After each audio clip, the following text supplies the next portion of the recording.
ఇక మావోయిస్ట్ అగ్రనేత నంబాల మృతదేహాన్ని పోలీసులు అప్పగిస్తారా లేదా అని ప్రశ్నలు లేవనెత్తుతున్న తరుణంలో కీలక వ్యాఖ్యలు చేశారు ఛత్తీస్గఢ్ పోలీసులు. మృతదేహాన్ని కుటుంబ సభ్యులకు అప్పగిస్తే ఊరేగింపులు చేసి స్వగ్రామంలో ర్యాలీలు చేస్తారన్నారు. అంత్యక్రియలు చేసిన చోట స్తూపాలు కడితే మళ్లీ నక్సలిజం వైపు కొందరిని ఆకర్షించే విధంగా ఉంటాయని పోలీసులు చెబుతున్నారు. అందుకే మృతదేహాలు ఇవ్వబోమని తేల్చి చెప్పారు.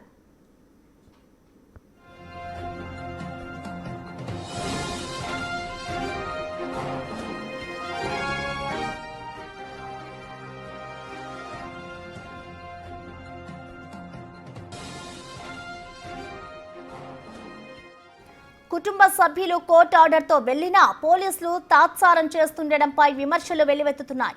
నంబాల మృతదేహాన్ని అప్పగించాలని హైకోర్టు ఆదేశించింది. అయినా కూడా మృతదేహాల అప్పగింత విషయంలో ఛత్తీస్గఢ్ పోలీసులు వివక్ష చూపుతున్నారనే ఆరోపణలైతే వినిపిస్తున్నాయి. తమ విషయంలో పోలీసులు కఠినంగా వ్యవహరిస్తున్నారని, కోర్టు ఆర్డర్ ఉన్నా పట్టించుకోవడం లేదు అంటూ కూడా ఆరోపిస్తున్నారు కుటుంబ సభ్యులు. ఎన్కౌంటర్ జరిగి చాలా రోజులు అయినందున మృతదేహం కుళ్లిపోయే పరిస్థితి ఉంది కాబట్టి వెంటనే నంబాల మృతదేహాన్ని అప్పగించాలని కోరుతున్నారు కుటుంబ సభ్యులు.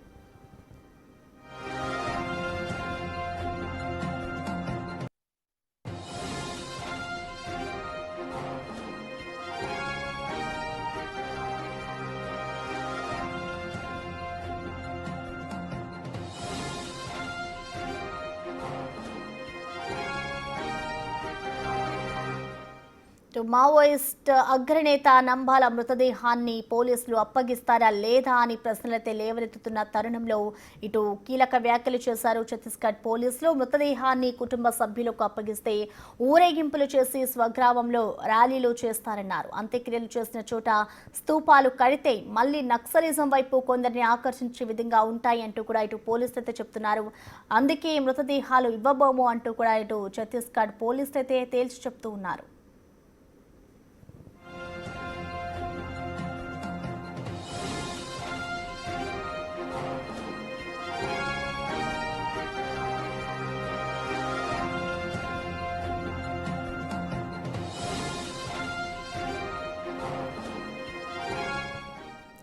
కుటుంబ సభ్యులు కోర్టు ఆర్డర్తో వెళ్లినా పోలీసులు తాత్సారం చేస్తుండటంపై విమర్శలు వెల్లువెత్తుతున్నాయి.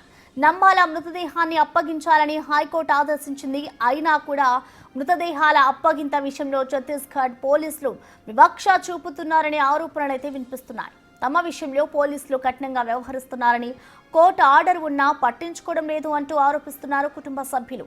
ఎన్కౌంటర్ జరిగి చాలా రోజులు అయినందున మృతదేహం కుళ్లిపోయే పరిస్థితి ఉంది కాబట్టి వెంటనే నంబాల మృతదేహాన్ని అప్పగించాలని కోరుతున్నారు.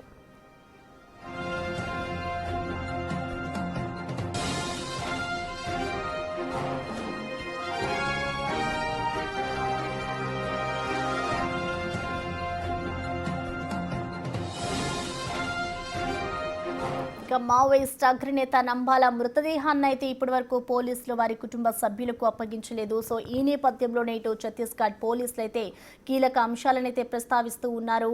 ఇటు మృతదేహాన్ని కుటుంబ సభ్యులకు అప్పగిస్తే అక్కడ ఊరేగింపులు చేసి మళ్ళీ ఎవరైనా ఇటు నక్సలిజంకి పాల్పడతారు అనే ఉద్దేశంతో అయితే మేము ఇటు నంబాల మృతదేహాన్ని ఇవ్వలేము అంటూ కూడా ఇటు ఛత్తీస్గఢ్ పోలీసులు అయితే చెప్తూ ఉన్నారు. కడసారి చూసేందుకు వీలు కల్పించాలి అంటూ కూడా ఇటు నంబాల కుటుంబ సభ్యులైతే చెప్తూ ఉన్నారు. ఇటు పోలీసుల వ్యాఖ్యలపై ఇటు ప్రజా సంఘాలైతే తీవ్ర నిరసనలు వ్యక్తం చేస్తూ ఉన్నారు. నంబాల మృతదేహాన్ని అప్పగించబోము అంటూ కూడా ఇప్పటికే పోలీసులు తేల్చి చెప్తున్న నేపథ్యంలో ఇటు మృతదేహాన్ని కుటుంబ సభ్యులకు అప్పగిస్తే అక్కడ ఊరేగింపుగా తీసుకువెళ్లి స్వగ్రామంలో ర్యాలీలు చేస్తారు. దానికి సంబంధించి కూడా ఇటు అంత్యక్రియలు ఉన్న చోట స్తూపాలు కడతారు. ఎవరైనా కూడా నక్సలిజానికి ఆకర్షితులు అవుతారు అన్న కారణంతో అయితే పోలీసులు నంబాల మృతదేహాన్ని ఇచ్చే పనిలో అయితే లేరు అంటే చెప్పుకోవచ్చు.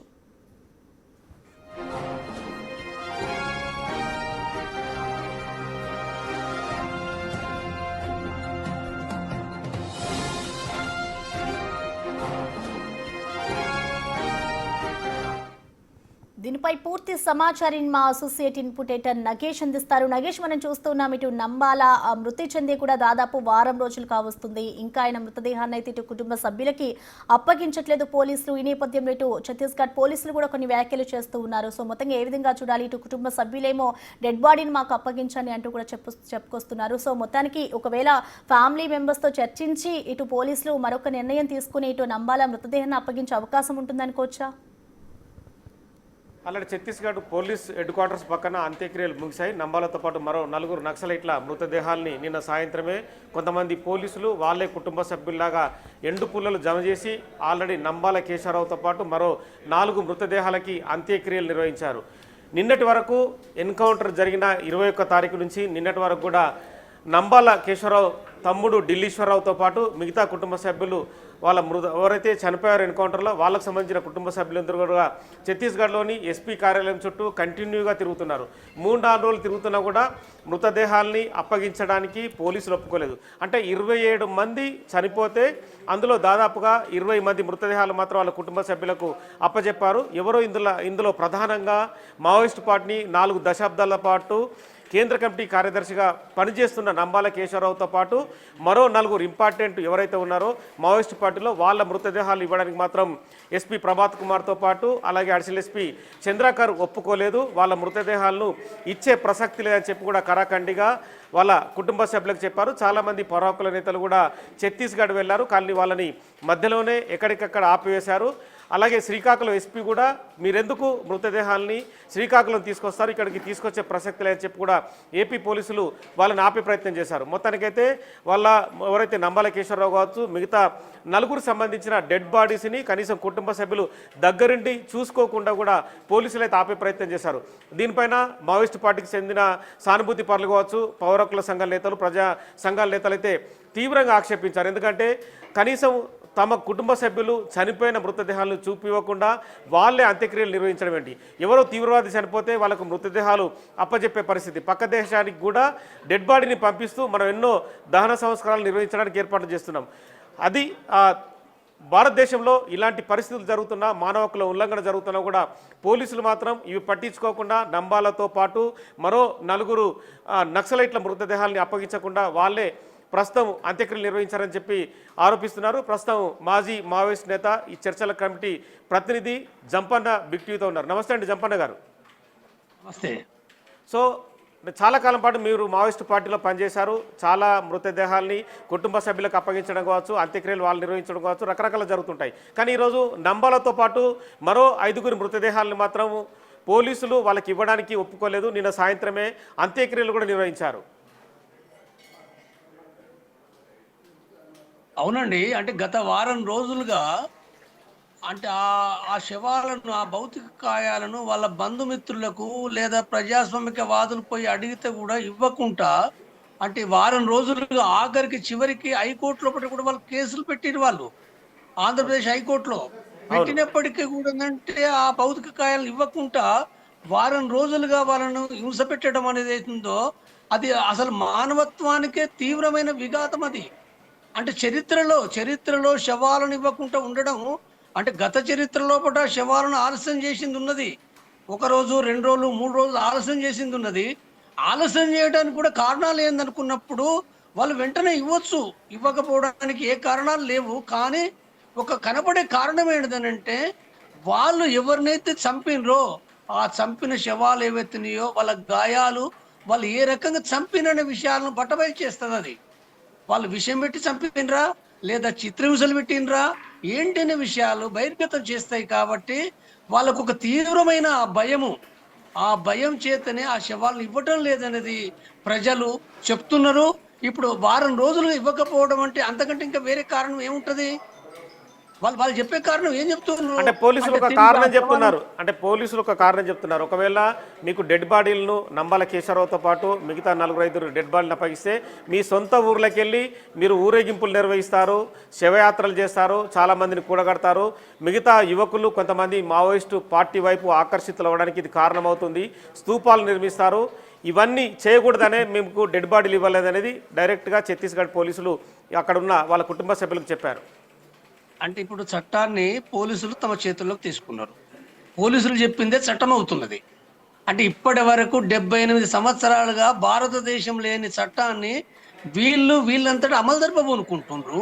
చట్టం అని అంటే మరి అట్లా అనుకుంటే ఓన్లీ ఈ నక్సలైట్లే కాదు, పోలీస్ స్టేషన్ లోపట అంటే అక్కడ చిత్రహింసలకు గురై చనిపోతారు, లేకపోతే కొన్ని ఆందోళన లోపట అంటే పోలీసులకు ఫైరింగ్ తోటి చనిపోతారు ప్రజలు, వేరు వేరు లేదా ప్రమాదవశాత్తు ఇప్పుడు మనకు సంధ్యా థియేటర్ లోపట సినిమా చూడటానికి కూడా పోయి కూడా చనిపోయినవి ఉన్నాయి.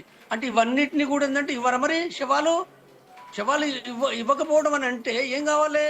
ఇదొకటే కాదు, అంటే పోలీసులు కూడా మావోయిస్టుల చేతిలో చనిపోతారు, లేదా వేరే తీవ్రవాదుల చేతిలో చనిపోతారు. మరి వాళ్ళు ఏం చేయాలి? ఇవన్నీ ప్రశ్నలు వస్తాయి కదా. అంటే ఈ రకంగా శవాలు ఇవ్వకపోవడం అంటే తరతరాలుగా మానవ సమాజంలో బట్టి ఏదైతే కొనసాగుతున్నదో, అంటే శవాలు వాళ్ళు చనిపోయిన వాళ్ళు ఎవరైనప్పటికీ, వాళ్ళు ఏ రకమైన వ్యక్తులైనప్పటికీ ఆ శవాలను తీసుకొచ్చుకొని సమాజంలో బట వాళ్ళ కుటుంబము, వాళ్ళ బంధుమిత్రులు, వాళ్ళ స్నేహితులు ఆ శవం కాడికి పోయి బాధపడుతూ 4 మాటలు మాట్లాడుతూ అంటే ఆ కుటుంబంతో వాళ్ళ బాధను పెనవేసుకోవడం అనేది ఒక ఆనవాయితీ. ఇది ప్రపంచం మొత్తంలో ఉన్నది. మన మహాభారతంలో ఉంది, మన రామాయణంలో ఉంది, కథలుగానైనా. కానీ అలాంటి దాన్ని అంటే వీళ్ళు భయపడి అంటే నక్సలైట్లు అవుతారని చెప్పి, అంటే శవాలను చూస్తేనే నక్సలైట్లు అవుతారు అనుకుంటే వీళ్ళ ఆలోచన ఎంత తప్పు ఉంది. అంటే శవం తీసుకోకపోతే లక్షలాది నక్సలైట్లుగా మారుతారని అంటే మరి నక్సలైట్ల భావజాలం చాలా గొప్పదన్నట్టే కదా. అంటే ప్రజలు విస్తారంగా వేలు లక్షలుగా చేరుతారనుకుంటే వీళ్ళు చాలా భయపడుతున్నారు అన్నట్టే, శవాలను చూసి భయపడుతున్నారు. ఓకే, నిన్న మావోయిస్ట్ పార్టీ స్టేట్మెంట్ కూడా మీరు చూసే ఉంటారు. వికల్ప్ పేరిట స్టేట్మెంట్ వచ్చింది. 35 మంది మావోయిస్టులు దాదాపుగా 25,000 మంది బలగాలతో నిరంతరం 2 రోజుల పాటు 60 గంటల పాటు పోరాటం జరిపారు. తమ నేత ముందుండి నడపాలి, నాయకుడైతే ఎప్పుడైతే ముందుండాలి, ఖచ్చితంగా తాను ఇక్కడి నుంచి కదిలే ప్రసక్తి లేని చెప్పి కూడా నంబాల కేశవరావు మిగతా సభ్యులతో చెప్పినట్టుగా వికల్ప్ స్టేట్మెంట్లో ఉంది. అవును, అంటే అది ఒక దురదృష్టకరమైన అంటే వాళ్ళు వాస్తవంగా అక్కడ గెరిలా యుద్ధ సూత్రాలకు భిన్నంగా అంటే కొంత ఆదర్శంగా అంటే బసవరాజు లేదా కేశవరావు కొంత ఆదర్శంగా దాన్ని తీసుకున్నాడు. వాస్తవంగా అంటే ఆ ఉద్యమాన్ని రక్షించుకోవాలి, ఆ ఉద్యమానికి సంబంధించిన నాయకత్వం ఏదైతుందో అది రక్షణలో ఉండాలి. తప్పనిసరిగా రక్షణ లేకుండా తనే అక్కడ యుద్ధ రంగాలు ఉండి నడిపిస్తాననే పద్ధతిలో ఉండడం అనేది ఉందో ఆ ఉద్యమానికి, ఆ పార్టీకి తీవ్రమైన నష్టం. అది ఏ రకంగా ఆదర్శంగా తీసుకున్నా అది సరైనది కాదు. అది అయితే అక్కడ ఆ ఘటన జరగడానికి సంబంధించి వచ్చినప్పుడు మనం గమనించవలసింది ఏంటంటే 20,000 మంది బలగాలు, ఒక 35 మంది అంటే ఈ మావోయిస్టు బలగాలు ఏవైతున్నాయో 60 గంటలు పోరాటం లోపల ఏదైతుందో వాస్తవంగా ఇది శాంతి చర్చలు జరగాలన్న కాలం లోపల ఈ ఘటన జరిగింది. ఇది ఈ రకంగా చేయడం అనేది ఏతుందో కేంద్ర ప్రభుత్వం యొక్క నీతి. అంటే వాళ్ళు శాంతి చర్చలకు వస్తానని చెప్పి ప్రకటించినప్పటికీ కూడా వాళ్ళు నిర్మూలించడం అనేది ఏతుందో ఇది చాలా మానవత్వానికే ఒక తీవ్రమైన మచ్చ. మొట్టమొదటిగా మనం ఇక్కడ మాట్లాడుకోవాల్సిన విషయం ఏంటంటే అంటే శాంతి చర్చలను కూడా వాస్తవంగా కేశవరావే రూపేష్ తోటి మాట్లాడి సలహాలు ఇచ్చి ఆ శాంతి చర్చలకు సంబంధించిన ప్రతిపాదనలు కూడా పంపడం జరిగింది. కాబట్టి ఇలాంటి నేపథ్యం లోపల ఇక్కడ బసవరాజు అక్కడ ఉన్నాడనే విషయం తెలిసి ఆ బలగాలు చుట్టుముట్టి దాడి చేయడం ఏదో కేంద్ర ప్రభుత్వం చాలా తీవ్రమైన తప్పు చేసిందనేది ఇక్కడ నేను భావిస్తున్నాను. ఇప్పటికీ చాలామంది కొంతమంది అనారోగ్యం పాలిట ఉన్న కేంద్ర కమిటీ సభ్యులు, ఏజ్ పైబడిన వాళ్ళు కూడా లొంగిపోవడానికి సిద్ధంగా ఉన్నట్టుగా పోలీసులకు సమాచారం ఇస్తున్నారు. కానీ లొంగిపోవడానికి ఏమాత్రం పోలీసులు ఒప్పుకోకుండా డైరెక్ట్గా ఆపరేషన్ కగార్ ఎన్కౌంటర్కే మొగ్గు చూపుతున్నట్టుగా తెలుస్తుంది. మరి శాంతి చర్చల ప్రతిపాదన అనేది ఎక్కడ ముందుకు పోవడం లేదు. నెక్స్ట్ లెవెల్ ఇప్పటికైతే నంబాల కేశవరావు మృతదేహాన్ని కూడా కనీసం అప్పగించలేదు. నెక్స్ట్ లెవెల్ ప్లాన్ ఏంటి అంటే ఇన్ని ప్రజా సంఘాలు, పౌరహక్కు సంఘాలు పోరాటం చేస్తున్న ప్రభుత్వాలు మాత్రం ఎక్కడ కూడా ముందుకు రాని పరిస్థితి కనిపిస్తోంది. అంటే ఇది సమాజమే డిసైడ్ చేయాలి, ప్రజలు డిసైడ్ చేయాలి. అంటే ప్రజాస్వామికవాదులు ఎక్కడికక్కడ కూడా ఈ విషయం పైన కేంద్ర ప్రభుత్వాన్ని నిలదీయడం అనేది ఉందో నిలదీయకుండా ఈ ప్రజాస్వామ్యం రక్షించబడది, ఈ రాజ్యాంగం రక్షించబడది. వాస్తవంగా శవం ఇవ్వడానికి వారం రోజులు ఇవ్వకుండా వాళ్ళే శవదహనం చేయడం అక్కడ అంటే రాజ్యాంగాన్ని ఏం ఆమోదిస్తున్నట్టు, ఏం అమలు చేస్తున్నట్టు వాళ్ళు కోర్టులు కూడా చెప్పినప్పటికీ కూడా కోర్టులు చెప్పిన వాటిని వినకపోవడం, ప్రజాస్వామ్యాన్ని గుర్తించకపోవడం అనుకున్నప్పుడు అంటే కేంద్ర ప్రభుత్వం మరి ఏం చేస్తుందో కూడా ప్రజలు ఆలోచించాలి. థ్యాంక్ యూ అండి జంపన్న గారు. మొత్తానికైతే ప్రజా సంఘాల నుంచి పౌరకుల సంఘాల నుంచి కూడా తీవ్ర వ్యతిరేకత వ్యక్తమవుతోంది. మావోయిస్టు అగ్రనేత 4 దశాబ్దాల పాటు పార్టీ నడిపిన కేంద్ర కమిటీ కార్యదర్శి నంబాల కేశవరావు మృతదేహాన్ని కుటుంబ సభ్యులకు అప్పగించకుండా పోలీసులే అంత్యక్రియలు నిర్వహించారు. దీనిపైన రకరకాలుగా ప్రజా సంఘాలు పోరాటం చేస్తున్నాయి. ఇవాళ మళ్ళీ కూడా ఒక రౌండ్ టేబుల్ సమావేశాన్ని ముగ్ధుం భవన్లో మాజీ మావోయిస్టు నేతలు కావచ్చు, పౌరకుల సంఘ నేతలు నిర్వహిస్తున్నారు. కానీ ప్రభుత్వంలో మాత్రం ఎక్కడ కూడా మావోయిస్టు పార్టీతో చర్చలకు, శాంతి చర్చలకు ముందుకు రావడం లేదు. నెక్స్ట్ మావోయిస్టు పార్టీ నేతలు లొంగిపోదని ప్రయత్నం చేసినా కూడా ఆ ప్రయత్నాలకు కూడా ప్రభుత్వం ఎక్కడ కూడా సానుకూలంగా స్పందించడం లేదు. మొత్తానికైతే ఆపరేషన్ కగార్ నెక్స్ట్ ఇయర్ 2026 మార్చి 31 వరకు జీరో, అంటే మావోయిస్టు పార్టీని జీరో చేపించి చూపిస్తామన్న అమిత్ షా ప్రకటనకే కట్టుబడి ఉన్నట్టుగా తెలుస్తుంది. ఆపరేషన్ కగార్ని కంటిన్యూగా కొనసాగిస్తున్నట్టుగానే మనకు అనిపిస్తుంది. Right, thank you Nagesh.